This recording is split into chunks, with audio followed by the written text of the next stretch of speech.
power po kayo niya itong mga kababayan, no? Oh? Grabe, resistensya niya itong mga workers dito sa Davao. Nya, mo rin na ilang gidala, dari nila ibutang, oh. Dari nila na ibutang. Nya, buhusan nila, solid kayo. Solid kayo ng concrete dito sa Davao, puro bakal, oh. Ano bang, kawayan dia, wala kawayan rin, ay pabrika sa bakal rin, basta daganang bakal rin. Standard kayo na, tanawa, grabe.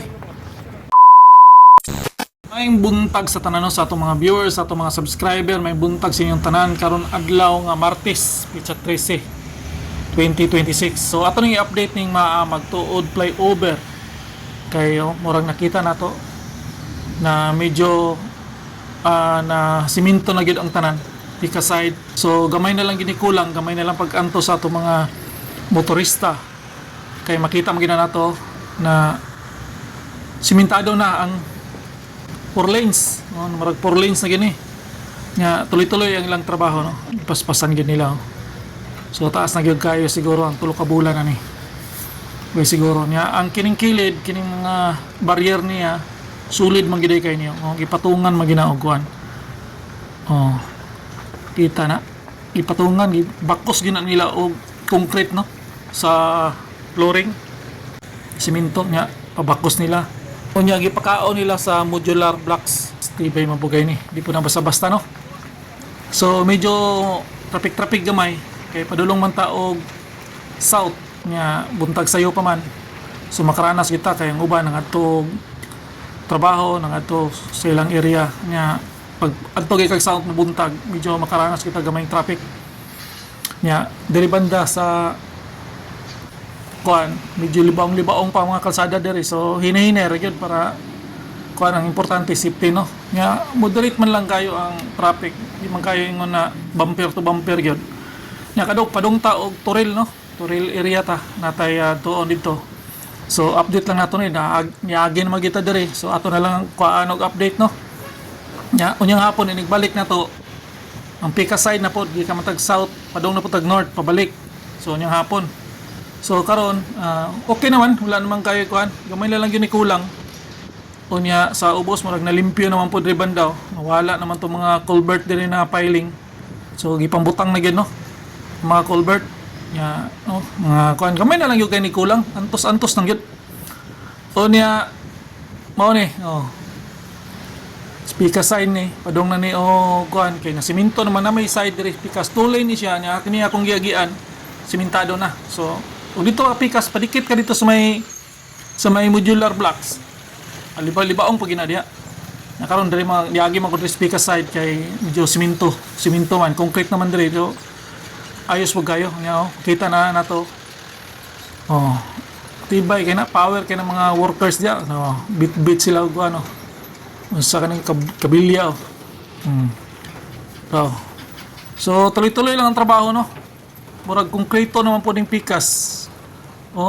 Murag nauna pa ganini og kapulido o na konkretanan. Kita mo na to pikas side. Nigbalik na to niya, makita na to niya unya na nigbalik na to. Kay madto pa tag Toril. Sabay na to na og kuan og update dia pa south pa dog north pauli ta. So kompleto naman ginawa, murag simentado naman tanan. So mo na latest update karon diri sa magtuod flyover, no. Unya grabing bakal, nya mingon sila walay bakal. Grabing bakal na nya mga power kay na mga heavy equipment, balas pa yung mga ready na kayo. So pikas traffic po dito pikas.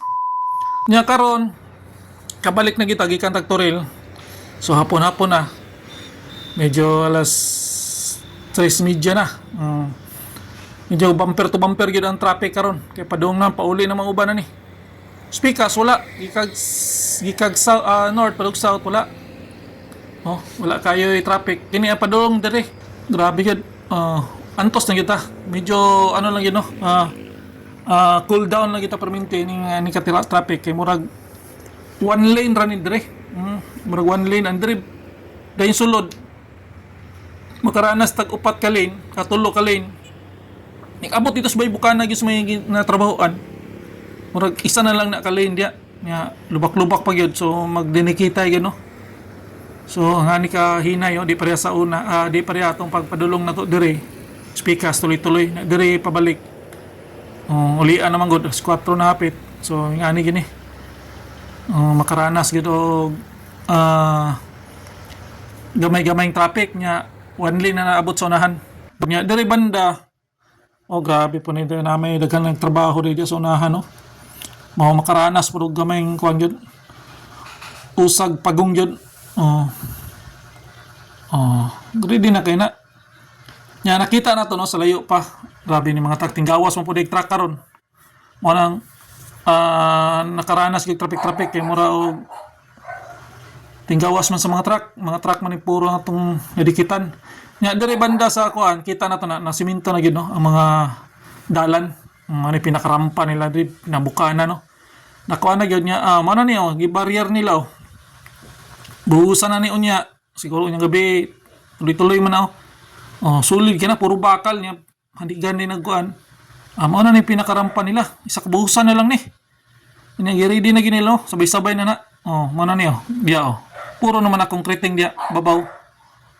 Gamay na lang gyud kay kulang yan rekilid gibakusan gid nila og mga bakal puro solid na buhos. Mo na no nya dire one lane ra gini atong giagian dire nya lubak-lubak pa gyud. Antos lang sa kita no mao man na ingana man na antos nya man si babaw na ni mga railings pambutangan na gini nila kung pagsaka na to dia atong mga naging bulan ba to gamay pa man to karon murag taas-taas na gyud ang railings na ilang nabutang. Lahi pa yung trabaho siguro na. Kunya dire murag luag-luag na pero abog lang gyud re. Nya luag-luag na gino. Ang pikas wa gyud kay ka-traffic ang pikas dire na ta pababa na ni pikas no. Duol na ni sa kuan. Gasoline station. So dire na pikas side. Paggawas na ta dire sa medyo ma-traffic. Gibakusan man gina nila. Ingana gina nilang kuan Sulit bakal na ang kuan re, ang barrier re. So inigbuhos na nila, wala na. Medyo ang pikas side walay traffic no, walay traffic dito luag kay dito. Tuloy-tuloy ang daloy dito, walay traffic. Ang dire lang sa akong gigian. Medyo pauli naman god niya. Makita na to ng kuan. Makita na to ng rampa ning kuan Mo na ni. Gamay na lang kulang no, gamay na lang pagantos sa atong mga motorista, sa atong mga kuan. Mo na latest update karon diri sa magtuod flyover. Pauli na ta padong ta og south. So hanggang dito na lang ito sa Linoboy YouTuber na ba yan. Peace out.